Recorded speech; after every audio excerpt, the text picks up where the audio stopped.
only. Kami hanya bisa memberikan saran. Jadi kalian sendiri yang memutuskan. Okay. The next question: would the four elements meditation be given in this retreat regardless the success or failure of one's anapanasati practice?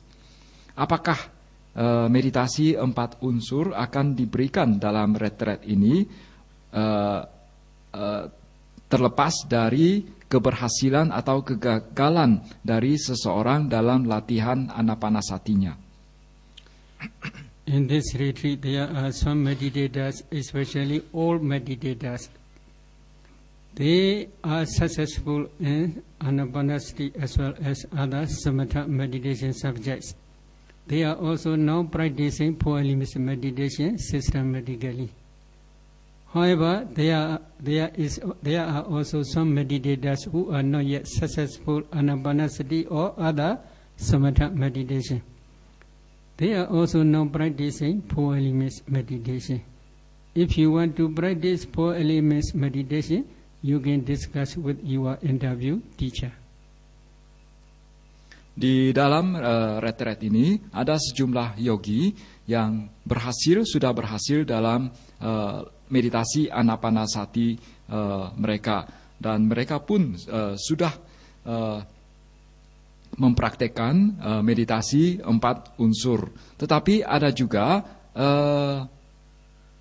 yogi yang tidak berhasil dalam meditasi anapanasati, mereka pun belum melakukan meditasi 4 unsur. Apabila kalian ingin mencoba meditasi 4 unsur, maka kalian seyogianya membahas hal ini dengan guru pembimbing kalian atau guru yang mewawancarai kalian.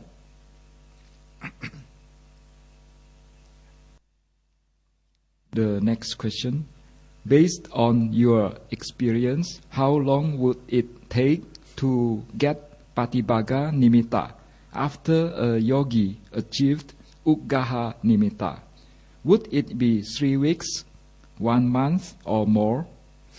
Berdasarkan pengalaman Anda, perlu berapa lama untuk mendapatkan Patibhaga Nimitta setelah seseorang mendapatkan Uggaha Nimitta? Apakah itu 3 minggu, 1 bulan, atau lebih? If they have no homesick disease, very easy. But if they have homesick disease, this is problem. I cannot say exactly how long it will take.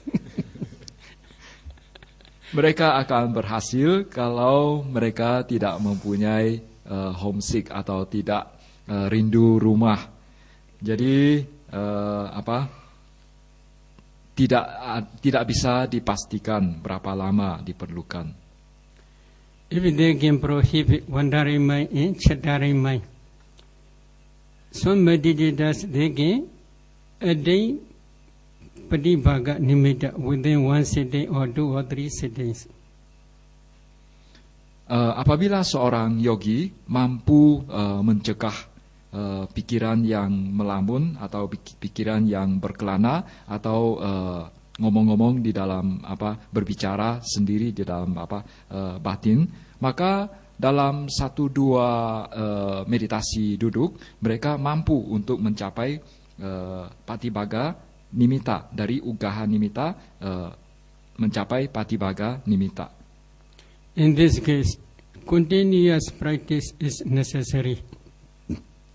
While walking, while standing, while sitting, while lying down, in every bodily posture, they should try to focus on their nimitta.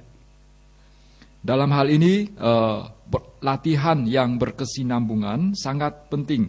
Apakah pada saat sedang jalan, saat sedang duduk, pada saat sedang berbaring, pada saat sedang berdiri, mereka perlu senantiasa menjaga nimitta yang telah mereka dapatkan. if they can prohibit wandering mind as well as chattering mind, and if they practice continuously, then within few days they can attain jhana.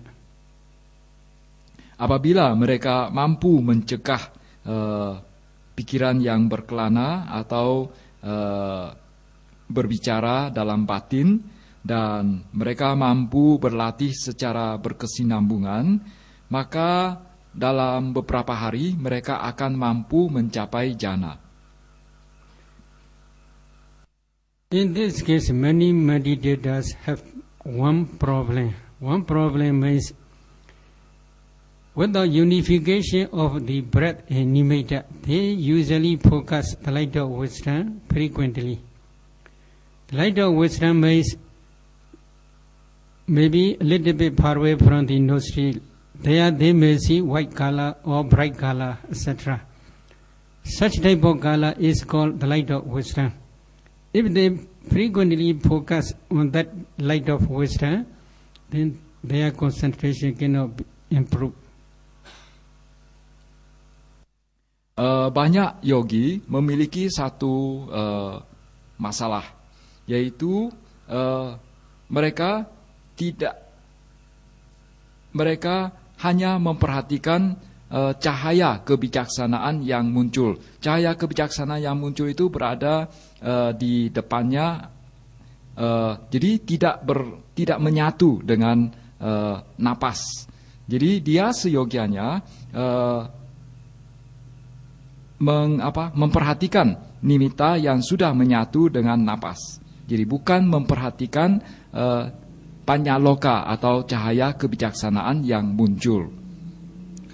When the breath and nimitta unify together, or breath becomes nimitta, at that time if they focus on the nimitta, and if they practice continuously, as well as they can prohibit wandering mind as well as chattering mind, they can attain jhana within few days. Apabila sang yogi mampu untuk memperhatikan nimitta yang sudah menyatu dengan napas, dan dia mampu untuk menghindari atau mencegah munculnya pikiran yang berkelana, maka dia akan bisa mencapai jhana dalam beberapa hari, dalam hitungan beberapa hari. If a person has attained third jhana of the metta bhavana, what is the effect if the metta is sent to the opposite sex? Apabila seseorang sudah mencapai jhana ketiga dari metta bhavana, apa akibatnya apabila metta dikirim kepada orang yang berlawanan jenis kelamin dengan kita? Why do you want to send metta to the opposite sex? Huh? Mengapa Anda mau mengirim metta kepada orang yang berjenis kelamin beda dengan kita? This is problem.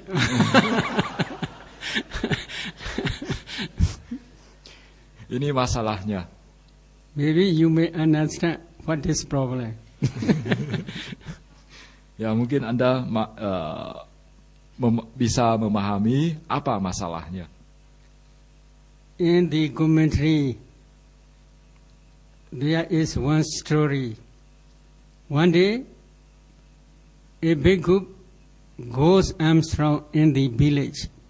Then one Dayaka, he asked to the bhikkhu, who I should send metta first?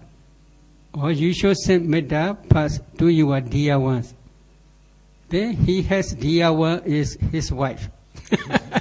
So he sent metta the whole night to his wife. And then the whole night he attacked to the wall. Why he attacked to the wall, I don't know. But this is mentioned in commentary. Di dalam buku komentar, buku ulasan, kitab ulasan atau Atthakatha, ada diceritakan satu kisah.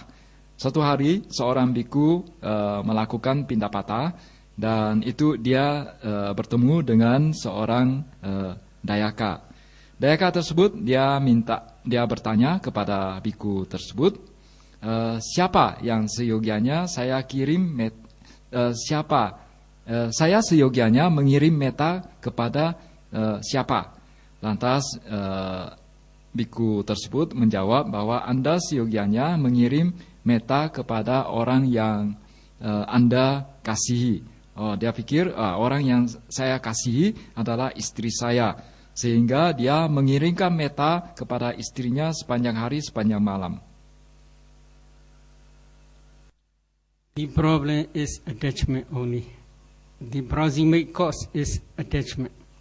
If you send opposite sex person intentionally or separately, then attachment will arise very easily. Because of this reason, they prohibit not to send metta to the opposite sex. Jadi permasalahan utamanya adalah kemelekatan.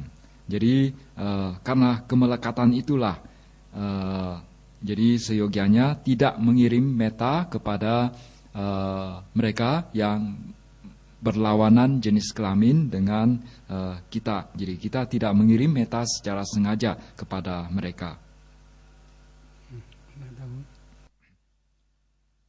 Would it be possible for a human being to have kamasiddha, or the ability to move from one place to another, like the devas? The three. Could you please explain the story of the Khanda Parita? Bolehkah tolong dijelaskan kisah Khanda Parita? In the name of Buddha, one bhikkhu was bitten by a snake, poisonous snake. He passed away. Because of this reason, Buddha permit to recite Khanda Parita, especially for forest bhikkhus. Jadi karena di zaman Sang Buddha ada seorang biku digigit oleh seekor ular berbisa sehingga meninggal. Biku tersebut meninggal. Lantas setelah kejadian itulah Sang Buddha membolehkan para biku untuk membaca Khanda Parita, terutama para biku yang tinggal di hutan. The meaning of Khanda Parita is one type of sending metta to different types of snakes and nagas. Jadi apa yang terkandung di dalam Khanda Parita adalah seseorang mencoba untuk mengirim meta kepada berbagai jenis ular. Then last paragraph is saying the truth as well as what called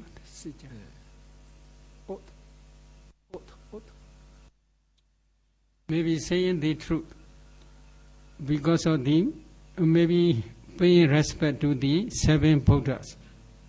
Okay. Worshipping to the seven Buddhas. Yeah. And because of this merit, may the poisonous snakes do not harm in this way. Jadi di kalimat terakhir dari Khanda Parita adalah penghormatan kepada para Buddha. Dan semoga dengan penghormatan ini para ular-ular yang berbisa itu tidak menyakiti. Why they pay homage to the seven Buddhas, especially? What is the reason? Mengapa di dalam parita tersebut dikatakan memberi penghormatan kepada 7 Buddha? Apa alasannya? Seven Buddhas are usually beginning from the Vipassana Buddha. One day, our Buddha visit to the Saudawasa plain, pure abode. Why Buddha visit to that place? 7 Buddha itu biasanya diawali dengan Vipassana Buddha. Suatu hari Buddha kita, dia berkunjung ke alam Sudawasa. In Sudawasa, there are 5 planes. Aviha, Adaba, Sudasa, Sudasi, Aganita. So 5 Brahma planes. In those 5 Brahma planes, there are only Anagami, no Radhana, and Arhat. No Pudujana, no Sodabana, no Skadagami. Di dalam Sudawasa tersebut atau alam Sudawasa ini terdiri dari 5 alam Brahma.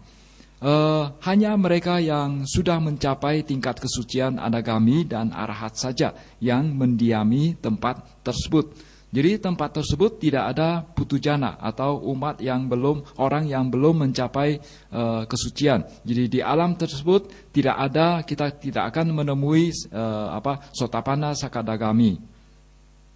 Jadi kita hanya akan menemui Anagami dan Arahat. While our bodhisattva, while fulfilling his paramis, he is still putujana. No Anagami, no Arhat. Ketika Buddha kita sudah memenuhi saat masih menjadi seorang bodhisatta, menjelang menjadi seorang Buddha, walaupun dia sudah memenuhi paraminya, tetapi belum menjadi seorang Buddha. Jadi dia masih merupakan seorang putujana atau orang yang belum mencapai kesucian. Because he was still Putujana, he was never be reborn in Sudawasa place. Jadi selama menjadi bodhisatta tersebut, ya, jadi dalam kelahiran lampau dari Buddha Gotama kita, itu dalam kelahiran lampau beliau terlahir sebagai bodhisatta. Dan sebagai bodhisatta karena beliau belum mencapai tingkat kesucian sehingga masih putujana, sehingga belum pernah terlahir di alam tersebut. Because of this reason, he want to visit to those planes. Jadi karena alasan inilah, yaitu dia belum pernah terlahir di alam tersebut, dia mengunjungi alam tersebut. When he visit to those Sudawasa planes, many Brahmas welcome to him, and they say, Bhante, I am the disciple of Vipassi Buddha, I am the disciple of Konagamana Buddha, I am the disciple of Kagusanda Buddha, etc. In this way, they inform to our Buddha. Pada saat Buddha Gotama mengunjungi alam tersebut, ketika beliau disalami oleh para Brahma, para dewa Brahma yang tinggal di sana, mereka ada yang mengatakan, saya adalah siswa dari Vipassi Buddha, saya adalah siswa dari Konagamana Buddha, kemudian saya adalah siswa dari Kakusanda Buddha, dan lain sebagainya. So 7 Buddhas, I will calculate.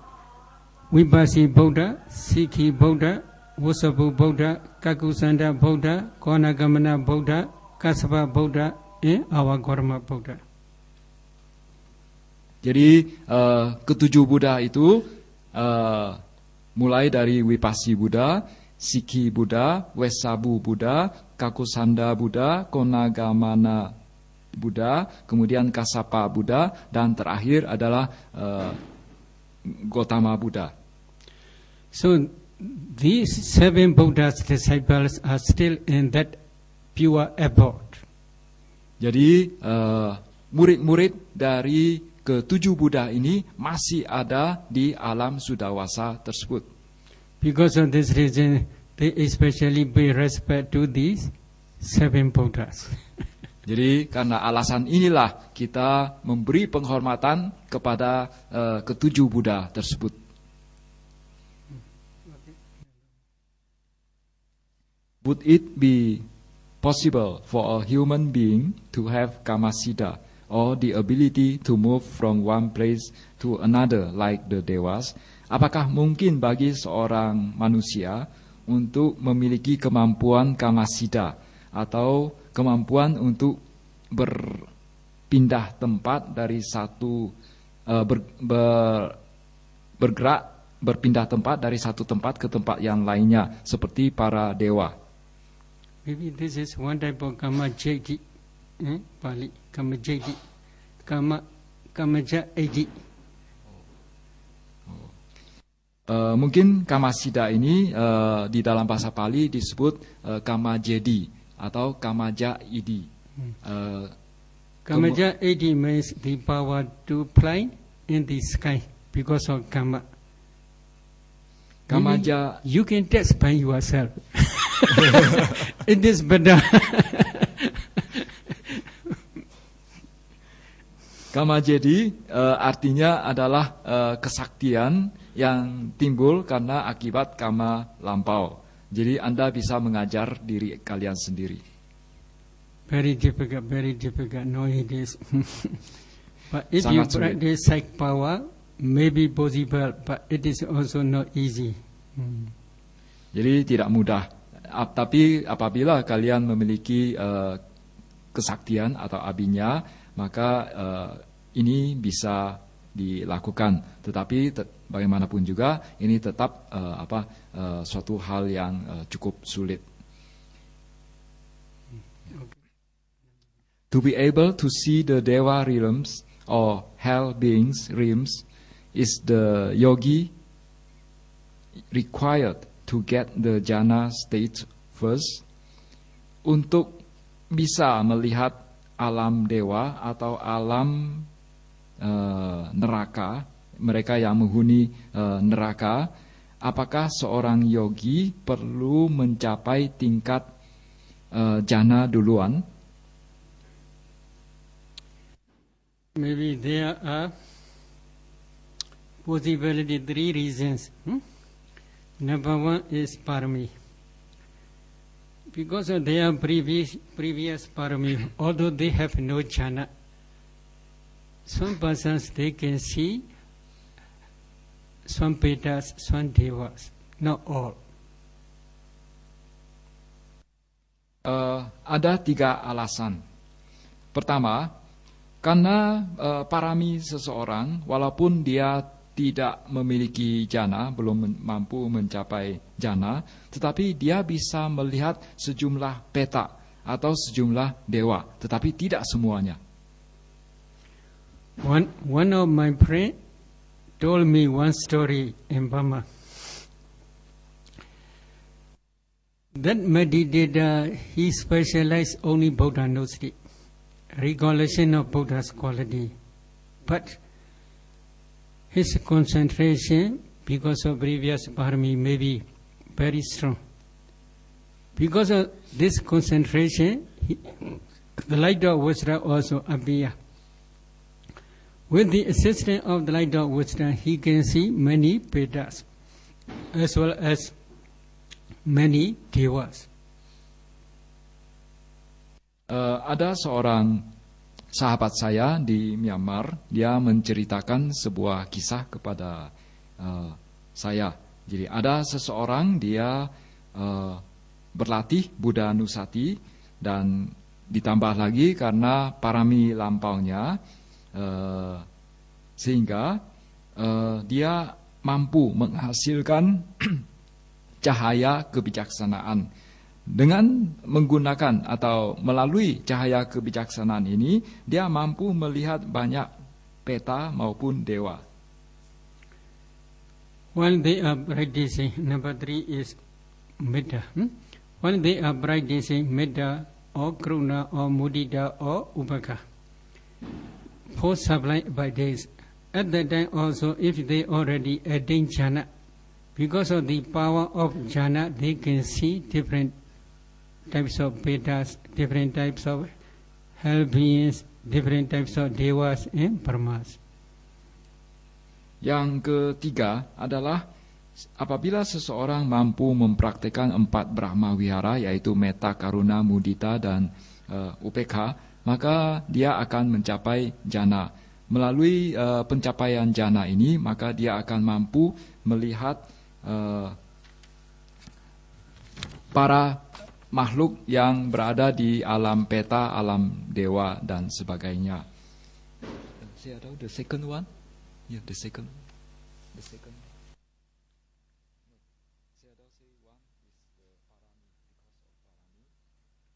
number 1. Number 2 is Buddhanussati. Number 3 is jhana.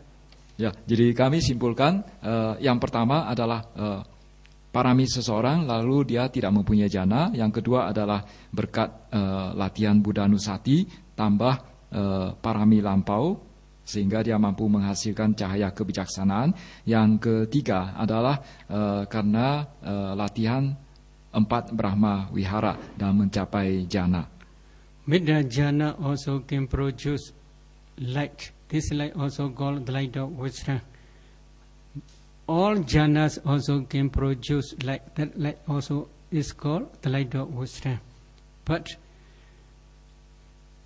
Middha jhana, or as well as Vaikasina or Laikasina, both jhana is very high and powerful. Melalui latihan dengan metta bhavana, itu seseorang akan mampu juga menghasilkan cahaya kebijaksanaan. Kemudian cahaya kebijaksanaan yang apabila seseorang berlatih metta bhavana dan mencapai jana ketiga, kemudian atau bisa juga apabila seseorang berlatih kasina putih, maka dia akan mampu menghasilkan cahaya kebijaksanaan yang sangat kuat. So with the assistance of that light of wisdom, if they send metta to different beings, they can also see partially, not all. Partially. Kemudian dengan cahaya kebijaksanaan yang kuat tersebut, apabila seseorang mau mengirimkan metta, maka dia bisa mengirimkan metta secara tidak secara keseluruhan, jadi hanya istilahnya partially, hanya ke sebagian orang, ya.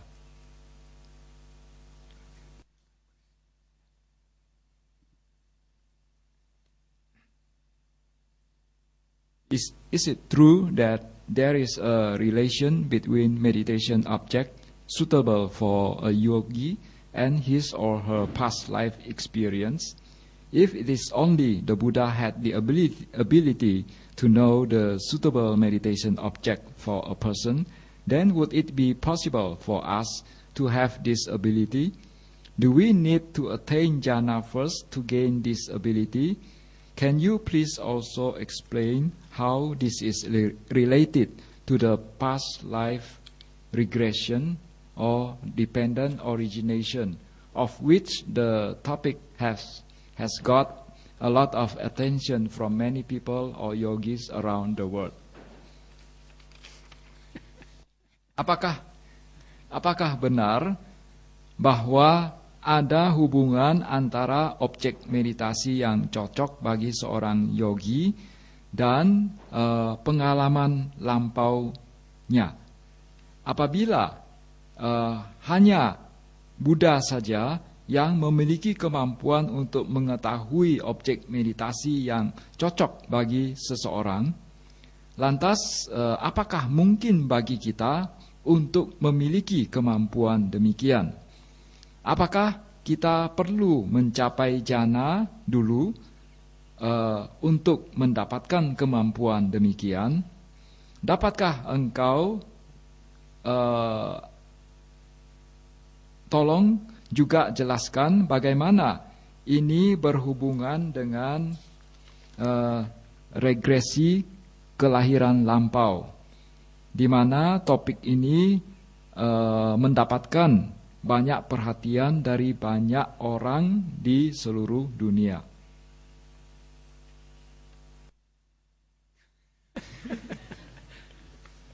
Please try to be Buddha past. If you become Buddha, you will have such ability. This is we call Awenika Guna. Awenika Guna is only belong to Buddha only, this guna, this quality. Even Venerable Sariputta, who had already attained jhana as well as different types of psychic power, cannot have such ability. Jadi pertama-tama kalian harus menjadi seorang Buddha dulu, baru akan memiliki kemampuan demikian. Jadi kemampuan demikian disebut sebagai awenika guna atau kebajikan atau kualitas yang tidak umum, yang hanya dimiliki oleh seorang Buddha. Jadi bahkan Yang Mulia Sariputta, siswa utama dari Buddha Gotama, itu beliau pun tidak memiliki kemampuan demikian. If you want to possess such ability, please first destroy homesick disease. Apabila kalian ingin mendapatkan kemampuan demikian, pertama-tama harus mengatasi homesick dulu atau rasa rindu terhadap rumah, mau pulang ke rumah. Our Bodhisattva, he had never homesick. Bodhisattva kita tidak pernah homesick. So one day, Venerable Sariputta teach one disciple. His disciple is very handsome person. Because of this reason, he think such type of person is suitable Asubha Bhavana, formless meditation. So he teach Asubha meditation. Ada satu kisah, suatu saat, suatu ketika, Sariputta dia mempunyai seorang siswa, dan siswa tersebut tampangnya ganteng. Oleh karena itu, pada saat mengajarkan meditasi kepada siswa ini, Yang Mulia Sariputta mengajarkan meditasi Asubha kepada siswa tersebut. That young bhikkhu, the disciple of Venerable Sariputta, also practiced diligently, but he cannot attain any achievement, even the light of wisdom, within 3 months. Biku muda itu, yang ganteng itu, dia berlatih dengan tekun, tetapi tidak mendapatkan hasilnya. Bahkan menghasilkan cahaya kebijaksanaan pun tidak bisa. Jadi dia berlatih dengan tekun selama 3 bulan. Afterwards, Venerable Sariputta took his disciple to the Buddha. Then Buddha says, Venerable Sariputta, oh, please leave your disciple here. You will see your disciple become arhat in the evening.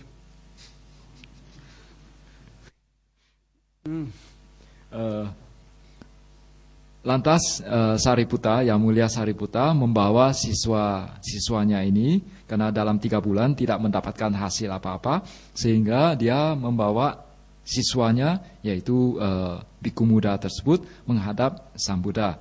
Lantas Buddha mengatakan, Anda tinggalkan saja murid Anda di sini. Nanti senja hari siswa Anda akan menjadi seorang arahat.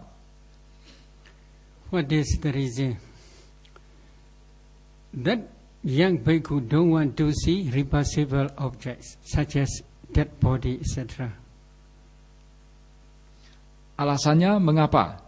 Karena siswa tersebut tidak suka melihat benda-benda yang menjijikkan. What is the reason? The reason is he had been goldsmith for 500 past existence. Alasannya mengapa? Alasannya kenapa? Karena dia sudah menjadi dalam kelahiran lampaunya, dia sudah menjadi seorang tukang emas, pandai pandai emas, perajin emas, ya, perajin emas sebanyak 500 kali. Jadi 500 kali beliau terlahir sebagai seorang perajin emas. For 500 past existence, he always see beautiful gold colors. Because of this reason, he don't want to see reversible bodies such as dead body, etc. Jadi selama 500 kelahiran, beliau selalu melihat benda-benda emas yang indah. Oleh karena itu, beliau tidak suka melihat mayat yang menjijikkan, yang tidak menyenangkan. Venerable Sariputta cannot reach this latent tendency. Only the Buddha understands this latent tendency. Yang mulia Sariputta tidak mampu melihat kecenderungan yang tersembunyi demikian atau kecenderungan laten demikian. Hanya seorang Buddha saja yang memiliki kemampuan demikian. Therefore, Buddha create one beautiful lotus flower, maybe red color, and then gave him to practice Lohita Kasina, red kasina. Lantas Sang Buddha menciptakan sebuah bunga teratai yang indah, yang berwarna merah. Jadi Sang Buddha memberikan kepadanya objek meditasi kasina merah. He carried this lotus flower to the corner of Jetavana monastery. And then, as soon as he sees this beautiful red color lotus flower, his mind became very happy. Very soon, lotus flower became red kasina, circle. He practiced red kasina up to fourth jhana very quickly, systematically. Kemudian dia membawa bunga teratai yang indah tersebut, yang berwarna merah, yang diciptakan oleh Sang Buddha tersebut ke pojok wihara Jetavana, dan dia menggunakan ini sebagai objek meditasinya. Tidak lama kemudian bunga teratai ini berubah wujud menjadi suatu lingkaran merah, yaitu kasina merah. Kemudian dalam waktu singkat beliau mencapai jhana ke-4, ya, dengan latihan yang secara sistematis demikian. When he already attained up to fourth jhana stage, at that time Buddha sent his rays, the light of wisdom, to him. Then Buddha instructs to him to go to Vipassana systematically. Ketika Sang Buddha mengetahui bahwa dia sudah mencapai jhana ke-4, lantas Sang Buddha mengirimkan cahaya kebijaksanaan kepada dia dan menyuruhnya untuk melakukan meditasi vipassana. He had learned Vipassana meditation practice under the guidance of Venerable Sariputta for 3 months. Because of this reason, he already understood how to practice Vipassana. So, when the Buddha instructed him to practice Vipassana, he practiced Vipassana systematically. In the evening, he became Arhat. Dan karena dalam 3 bulan sebelumnya dia sudah mempelajari vipassana dari gurunya, yaitu Yang Mulia Sariputta, sehingga dia mampu untuk berlatih vipassana dengan baik secara sistematis. Dan pada senja hari beliau mencapai tingkat kesucian arahat. So there are still many questions. Tonight cannot be finished. So let us stop today here. Next time, if there is any opportunity, we can continue this question answer. Masih ada lagi banyak pertanyaan, tetapi untuk hari ini begitu saja dulu. Jadi mudah-mudahan nanti akan dijawab pada kesempatan yang lain. Sharing merit. Mari melakukan pelimpahan jasa. Idame punya Idame punya asawakaya asawakaya waha hotu. ahang hotu. Idame punya Idame punya nibbanasa nibbanasa pacayo pacayo hotu. hotu.